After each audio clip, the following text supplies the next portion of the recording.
میرے رسول کریم صلی اللہ علیہ وسلم نے فرمایا ہم تحفہ دیتے ہیں نا بچوں کو، میں اپنے بچوں کے لیے یہ لے کے آ رہا ہوں وہ لے کے آ رہا ہوں، کوئی کمی نہ آ جائے۔ میرے حبیب پاک صلی اللہ علیہ وسلم نے فرمایا کسی والد کا اپنی اولاد کے لیے سب سے بہترین تحفہ یہ ہے کہ وہ اسے اچھا ادب سکھا دے۔ یہ سب سے بولیے یہ کون سا تحفہ ہے؟ کیا سکھانا ہے اولاد کو؟ ادب نہیں، اچھا ادب۔ کون سا ادب جی؟ بول کے بتائیے۔ جن کے قریب کوئی سو رہا ہے وہ ذرا زیادہ اونچا بولے تاکہ وہ اٹھ جائے۔ کون سا ادب سکھانا ہے؟ اچھا ادب۔ اپنی اولاد کو اچھا ادب سکھائیے۔ دیکھیے جس دکاندار کو ادب نہ آتا ہو اس کی دکان پہ گاہک نہیں ہوتا، اور جس گھر والے کو ادب نہ آتا ہو اس گھر کے اندر کوئی شخص قیام، اس شخص بے ادب آدمی کی زندگی اجیرن ہو جاتی۔ جو بد اخلاق آدمی ہوتا ہے اس کے ساتھ کسی کا تعلق قائم نہیں رہتا۔ جو اخلاقی قدریں نہیں جانتا اس کے تو اپنے قریبی رشتے ٹوٹ جاتے، وہ تو اپنوں سے دور ہو جاتا۔ جو اخلاقی قدریں نہیں جانتا اس کی زندگی تباہ ہو جاتی ہے۔ تو حبیب فرماتے تو کھلونے لے کے دے گا، تو جائیدادیں بنا کے دے گا، لیکن اس جائیداد کے اندر، اس مکان کے اندر اگر وہ رہنے کے قابل ہی نہ ہوا، اگر اسے ہوش ہی نہ ہوا کہ میں نے کس طرح کر کے لوگوں کے ساتھ رویہ رکھنا ہے، تو اس کی تو زندگی اس کے لیے بوجھ بن جائے گی۔ اسے اچھا ادب سکھا دے، اس کے گھر میں فاقہ اگر رہا اور اس کے ساتھ ساتھ اخلاق بھی رہا تو اللہ اخلاق کی برکت سے گھر کو جنت بنا دے گا۔ اچھا ادب سکھائیں جس کی بنیاد پر گھر بن سکے، اچھا کردار۔ میرے نبی کریم صلی اللہ علیہ وسلم نے فرمایا تم میں سے ہر شخص نگران ہے، اور تمہیں اپنی رعایا کے بارے میں اللہ کی بارگاہ میں جواب تو یہ نہیں کہہ سکتا یار برے مل گئے تھے، یہ نہیں تو کہہ سکتا بہک گئے تھے، تو یہ نہیں کہہ سکتا کہ میں مصروف رہا نا، ادھر ادھر کی تو بات کر، یہ بتا کہ قافلہ کیوں لٹا، مجھے رہزنوں سے غرض نہیں تیری رہبری کا سوال ہے، تو بتا انہیں پانی کون دیتا رہا، انہیں تناوت رخت کون بناتا رہا، تیری ڈیوٹی تھی۔ اور بالخصوص بخاری شریف نے میرے نبی پاک صلی اللہ علیہ وسلم نے فرمایا ماں کی ڈیوٹی ہے اپنے بچے کو دینی تربیت دے۔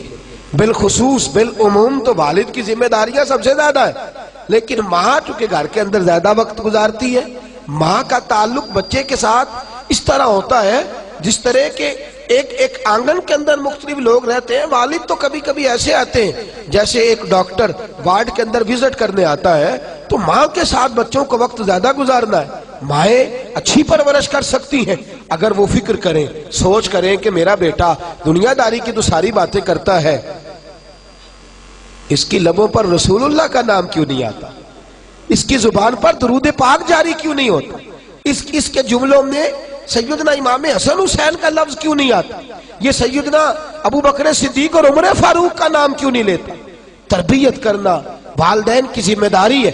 میرے نبی پاک صلی اللہ علیہ وسلم نے فرمایا تم سے سوال ہوگا، مائیں دیکھیں نا غوث اعظم جیلانی کا واقعہ، ماں نے کہا ہے سچ بولنا ہے، تو ابو عبد القادر جیلانی کی زبان سے ساری زندگی سوائے سچ کے کچھ نکلا ہی نہیں، سوائے سچ کے کچھ بولیے، سوائے سچ کے کچھ نکلا ہی نہیں۔ اور جب نکلا نہیں تو میرے غوث اعظم نے سوائے سچ کے کچھ بانٹا ہی نہیں، انہوں نے کروڑوں لوگوں کو سچ کا عادی بنا دیا، بے حساب لوگوں کو سچ کا ماں ہے۔ حضرت ربیہ بن ابو عبد الرحمن، یہ پتہ ہے کون سی یہ کون تابعی بزرگ ہے؟ یہ حضرت امام مالک کے بھی استاد ہیں اور خواجہ حسن بصری کے بھی استاد ہیں، حضرت حسن بصری کے بھی استاد، اور مدینہ منورہ میں مسجد نبوی کے اندر درس حدیث دیا کرتے تھے۔ ان کے والد کا نام تھا ابو عبد الرحمن، یہ پیدا ہونے والے تھے، تاریخ بغداد میں لکھا ہے پیدا ہونے والے، ماں کے شکم میں تھے تو ابا جی جہاد کرنے چلے گئے، اور 30,000 دینار اماں کو دے گئے، کہا یہ پیسے ہیں گھر کے خرچے کے لیے اور سنبھال رکھنا، میں واپس آ کے حساب لوں گا۔ کتنے پیسے دے گئے بولیے؟ بنو امیہ کے زمانے میں جہاد کرنے گئے تو 27 سال کے بعد واپس آئے۔ کتنے سالوں کے بعد بولیے؟ یہاں اللہ خیر کرے ابا جی باہر جا کے مزدوری کرے نا سعودی عرب اور ساری زندگی پیسے بھیجیں تو اللہ ماشاءاللہ سب کی بات نہیں کرتا، لیکن جہاں اختلاف ہوتا ہے، وہاں اماں بچوں کو کہتی ہے او بیٹے پیسے کما لینا کون سا کمال ہے، میں تمہاری دکھوں سکھوں کی ساتھی رہی ہوں، تو بیٹھ کے موج کرتا تھا، 40-50 ہزار بھیج دیتا تھا، یہ بھی کوئی کمال ہے؟ خدا کی بندی تو دیکھ تو صحیح۔ اور یہی کام والد صاحب کرتے ہیں، وہ کہتے ہیں ساری زندگی تو میں نے تمہارے لیے جو ہے وہ پریشانی میں گزار دی، اماں کا کیا کمال، روزی روٹی تو سارے پکا لیتے۔ دو طرفہ معاملہ گڑبڑ ہوتا ہے، لیکن اندازہ کیجئے 27 سال کے بعد، غالباً آپ نے غور نہیں فرمایا اس بات پر، اس بات کی نزاکت کو آپ سمجھے نہیں، کتنے سالوں بعد آئے؟ ارے اتنا لمبا عرصہ کوئی برداشت کرتا ہے؟ ماں تو زہر کھول دیتی، تمہارا باپ تو پلٹ کے آیا ہی نہیں، اس نے تو سوچا ہی نہیں کہ میں کدھر جا رہا ہوں، اسے تو فرصت ہی نہیں۔ کہ ماں کو پتا ہے وہ خدمت دین کے لیے نکلا ہوا ہے۔ 27 سال کے بعد جب آپ گھر آئے تو اب 27 سال کا بچہ ہو گیا ہے، تو بچہ جوان ہو گیا ہے، گھر آئے تو نیزہ ہاتھ میں پکڑا ہے، مدینہ منورہ کے رہنے والے خوبصورت شہر میں آ کے 27 سال بعد جہاد سے لوٹے، اپنے دروازے پہ دستک دی۔ اصل ہوتا یہ تھا کہ فوجیں ایک شہر فتح کیا تو اگلے شہر چلی گئی، اس سے اگلے شہر چلی گئی، تو جس کا دل نہیں بھرتا تھا جہاد سے وہ لگا رہتا۔ 27 سال بعد لوٹے جناب ابو عبد الرحمن، دروازے پہ دستک دی، جناب ربیہ محدث امت، دروازہ کھولا، جی بابا جی، کہنے لگے پیچھے ہٹ میرا گھر ہے، کہنے لگے جناب خیال کریں آپ کا گھر کدھر سے آ گیا، گھر تو میرا ہے، کہنے لگے میرا ہے، کہا نہیں میرا ہے، جھگڑا زیادہ ہوا تو محلے دار کٹھے ہو گئے، اب بہت سارے لوگ ان کو حضرت ابو عبد الرحمن کو پہچانتے بھی نہیں، کہنے لگے بابا ساری زندگی سے یہ نوجوان یہاں رہ رہا ہے، اسی گھر میں پیدا ہوا ہے، تو کیسے کہتا ہے میرا گھر ہے؟ کہنے لگے میرا نام ابو عبد الرحمن ہے، میرا گھر ہے، سارا زمانہ جانتا ہے، کسی بوڑھے کو بلاؤ۔ اندر سے والدہ نے لفظ سن لیے اور جناب ربیہ کو کہنے لگی بیٹے دروازہ کھول کے سینے سے لگا، یہ تیرے والد گرامی ہے، یہ تیرے والد گرامی ہے۔ لفظ ادا کی تو 27 سال بعد بچھڑا ہوا بیٹا باپ سے ملا، باپ بیٹے سے ملا، آنسو درد بن کے ٹپکے، ماتھا چومتے رہے، دیر تک ملتے رہے، اندر آئے، عصر کا وقت قریب تھا، جناب ابو عبد الرحمن بیٹھے آ کے، والدہ نے کھانا رکھا، حضرت ربیہ کی والدہ نے، اور جناب ربیہ جلدی سے وضو کر کے نکل گئے، عصر کے بعد درس حدیث دینا ہے، وہ تشریف لے گئے تو پیچھے سے حضرت ابو عبد الرحمن یہ نہیں پوچھا 27 سال وقت کیسے گزرا، یہ نہیں پوچھا کہ تم نے دھوپ چھاؤں میں کیسے گزارا کیا، یہ کہنے لگے اور میرے 30,000 دینار کدھر ہیں، 30,000 دینار کدھر؟ اور بی بی سمجھدار آگے سے یہ نہیں کہتی اچھا 27 سال بعد آیا اور تجھے پیسوں کی فکر ہے، میری فکر ہی نہیں، بچوں کی فکر ہی نہیں۔ کہنے لگی آپ اس طرح کریں، کھانا کھائیں، وضو کریں، مسجد نبی میں جا کے نماز عصر پڑھ کے آئے، آپ نماز ادا کر کے واپس آئے، بتاتی ہوں 30,000 دینار کدھر ہے۔ کہتے چونکہ میں دیر سے گیا، مسجد پہنچا تو جبہ پہنے، سر پہ امامہ باندھے اور رسول اللہ کے ممبر پر بیٹھے، رسول اللہ کے ممبر پر بیٹھے، میں نے ایک خوبصورت نوجوان کو دیکھا جو حدیثیں بیان کر رہا ہے، اور حسن بصری سے لے کر امام مالک تک لوگ گردنیں جھکائے بیٹھے اور حدیثوں کا درس سن رہے ہیں۔ کہتے میں نے دیر سے نماز پڑھی، میں پہچان نہ پایا، میں نے کان میں ایک شخص کے کہا، میں نے کہا یہ کون ہے؟ اتنی چھوٹی عمر میں اتنا اعلیٰ 27 سال کا جوان اور اس قدر خوبصورت اس کا انداز کہ مسجد نبی میں درس حدیث۔ تو کہتے وہ کہنے لگے بابا جی آپ نہیں جانتے یہ ربیہ بن عبد الرحمن ہے، یہ کہتے میرا بیٹا، میرا صاحبزادہ۔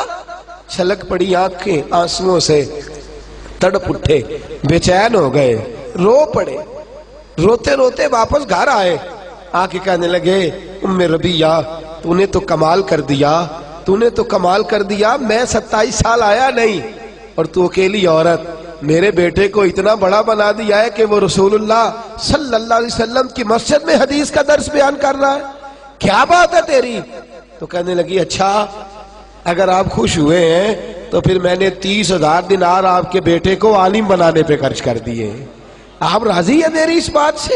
راضی ہیں؟ میرے عزیز جب تربیت کا یہ انداز ہوتا ہے، جب سوچ کا یہ انداز ہوتا ہے، ہمارے ہاں ہم مرنے کے قریب ہوتے ہیں، ہمارے بچے کیونکہ ہم نے تربیت ہی نہیں کی، ہم نے خیال ہی نہیں کیا، ہمارے بچے دیکھیے نا میرے رسول پاک صلی اللہ علیہ وسلم کی صحیح مسلم کی حدیث ہے، فرمایا تو مر جائے گا اور اگر تیری اولاد نیک ہوئی تو قبر میں بھی تیرے ساتھ جائے گی، حضور کس طرح؟ فرمایا وہ پیچھے جتنے خیر کے کام کرے گی ان سب کا اللہ تجھے قبر میں بھی ثواب عطا فرمائے گا۔ لیکن ہم نے تو بچے کو سکھایا ہے دنیا کمانی، ہم نے تو سکھایا ہے پارٹیوں کو ڈیل کرنا، ہم نے تو اسے سکھایا ہے سوسائٹی کے اندر اچھا مقام پیدا کرنا، ہم نے تو اسے سکھایا ہے کاروباری مدوجہد، ہم نے تو اسے سکھایا ہے شریکے کے ساتھ جھگڑا کرنا، ہم نے تو اسے سکھایا ہے کہ بس تو اچھا ہے باقی سارا زمانہ برا ہے۔ ہم نے تو یہ سکھایا ہی نہیں کہ قرآن کیسے پڑھا جاتا ہے، یہ سکھایا ہی نہیں کہ آداب زندگی کیا ہے، ہم تو اسے مسجد تک لے کر کے ہی نہیں آئے۔ ہم نے تو شہزادے بنایا ہے، نوابزادے بنایا ہے، ہم نے تو انہیں بڑے بڑے جو ہے وہ القابات سے نوازا ہے۔ یہ توجہ ہی نہیں کی کہ انہیں ہمیں کہیں لے کر کے جانا چاہیے، ان کی تربیت ہونی چاہیے۔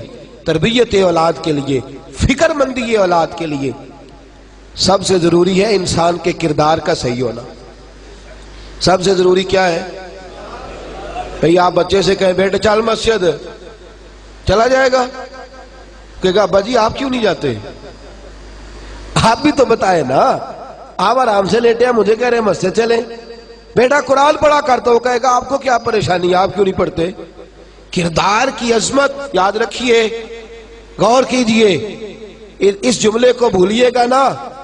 بچے آپ کی باتوں سے اتنا نہیں سیکھتے جتنا آپ کے کردار سے سیکھتے، آپ کے کردار سے جتنا سیکھتے اتنے آپ کے افکار کے، اپنے افکار اور نظریات بھی اچھے ہونا ضروری ہے۔ اچھے افکار ہی اچھے کردار کو جنم دیتے ہیں۔ لیکن اگر آپ کی گفتگو ٹھیک ہے اور عمل صحیح نہیں، لب و لہجہ ٹھیک نہیں، ہر وقت ڈانٹنا، ہر وقت جذبات میں رہنا، بچوں سے پیار ہی نہ کرنا۔ اقرا بن قیس آئے تو نبی پاک صلی اللہ علیہ وسلم کسی کے بچے سے پیار کر رہے تھے، کہنے لگے یا رسول اللہ میں تو اپنے بچوں سے نہیں کرتا، آپ نے غیر کے بچے چھاتی پہ لٹا رکھے ہیں۔ تو میرے حبیب نے فرمایا اگر رب نے تیرے دل سے رحم چھین لیا ہے تو میں کیا کروں؟ مجھے تو اللہ نے رحمت للعالمین بنا کے بھیجا ہے، رحمت للعالمین، بچوں سے شفقت والا ماں۔ اور کردار کی بات، حضرت عامر بن عبداللہ فرماتے حضور ہمارے گھر آئے تو میرا چھوٹا سا بھائی تھا، توجہ ہے آپ کی؟ تو اس کی والدہ کہنے لگی، میری والدہ کہنے لگی بیٹا ادھر آ تجھے کچھ چیز دوں گی، ادھر آ۔ لوگ کہتے نہیں میں فلاں کام کر دوں گا، ابو داؤد شریف میں ادھر آ بیٹے، تو کہتے ہیں نبی پاک صلی اللہ علیہ وسلم نے فرمایا عامر کی والدہ تو اسے کیا دے گی؟ کہنے لگی میرے پاس کھجورے ہیں، وہ دینے لگی۔ تو حضور فرمانے لگے اگر تو اسے کچھ نہ دیتی تو اللہ کی بارگاہ میں تیرا یہ جھوٹ لکھا جاتا۔ حضور بچے کے ساتھ بھی، نابالغ کے ساتھ بھی، چھوٹے کے ساتھ بھی فرمایا اگر چھوٹے کو پتا چل جائے کہ تو جھوٹ بولتی ہے اور تیرا انداز ٹھیک نہیں ہے، ماں باپ کا جو ہے وہ کردار قول اور فعل کے اندر تضاد ہے، تو فرمایا اس بیچارے کی تو تربیت بگڑ جائے گی، اس کا تو انداز بگڑ جائے۔ فکر کریں، سوچیں آپ گھر کے اندر کیسا کردار رکھتے ہیں، آپ کا انداز کیا ہے، آپ کا طرز کلام کیا ہے، آپ کا انداز تربیت کس طرح کا، آپ گھر کے اندر رہتے ہیں تو کس طرح رہتے ہیں، کیا طریقہ ہوتا ہے۔ اگر اب بچہ دیکھتا ہے نا کہ ابا جی تو فلمیں دیکھتے ہیں، ابا جی تو فلاں کام کرتے ہیں، تو وہ ضرور تاڑتا ہے، وہ ضرور غور کرتا ہے، وہ کہتا ہے مجھے منع کیا جاتا ہے، خود ان کی توجہ کس طرف رہتی۔ میرے نبی کریم صلی اللہ علیہ وسلم نے عملی تربیت فرمائی، اولاد کی عملی تربیت۔ اور یاد رکھیں ایک جملہ کہنے لگا ہوں، جو والدین اپنے گھر میں بیٹھ کے اپنے بچوں کے سامنے اپنے بھائیوں کی غیبت کرتے ہیں اور ساتھ اپنے بچوں کو مل جل کے رہنے کا حکم دیتے ہیں، وہ یاد رکھیں اگر اپنے بچوں کے سامنے وہ اپنے بہن بھائیوں کے بارے میں باتیں کر رہے ہیں تو ان کے بچوں کا بھی اتفاق رہنا ممکن ہے نہیں، ان کا بھی اتفاق کے ساتھ رہنا ممکن ہے، اس لیے کہ وہ تیری بات ایک جانب ہے، تیرا کردار دوسری جانب ہے، یہ کیسے ہو سکتا ہے؟ اور اگر آپ کے بچے آپ کے سامنے سن لیں، یاد رکھیں اگر آپ کے بچے آپ سے یہ ملاحظہ کر رہے ہیں کہ آپ اپنے والد کے خلاف یا اپنی والدہ کے بارے میں کوئی جملہ بچوں سے کہہ رہے ہیں تو لکھ لینا دل کی تختی پر، یہ بچے کبھی آپ کے فرما بردار نہیں بنیں گے، یہ کبھی آپ کے سامنے سر نیاز خم نہیں کریں گے۔ سن لیا انہوں نے جو آپ کا کردار کا مثالی ہونا ضروری۔ اور کبھی بھی کسی بچے کو اس لیے فوقیت نہ دیں کہ وہ بچہ ہے، اور بیٹی کو کبھی بھی اس لیے پیچھے نہ کریں کہ وہ بیٹی ہے۔ میرے رسول پاک صلی اللہ علیہ وسلم نے انشاءاللہ وہ تو کل میں جمعے میں عرض کروں گا حضرت فاطمہ کے رضی اللہ تعالیٰ عنہ کے عنوان پر، لیکن ایک بات سن لیں، میرے محبوب نے فرمایا جس گھر میں بیٹی ہو اور اسے اچھا ادب سکھایا جائے اور اسے فوقیت، اسے کم نہ سمجھا جائے بیٹوں سے، فرمایا رب کریم اس بیٹی کی برکت سے ماں باپ کو جنت عطا فرما دے گا۔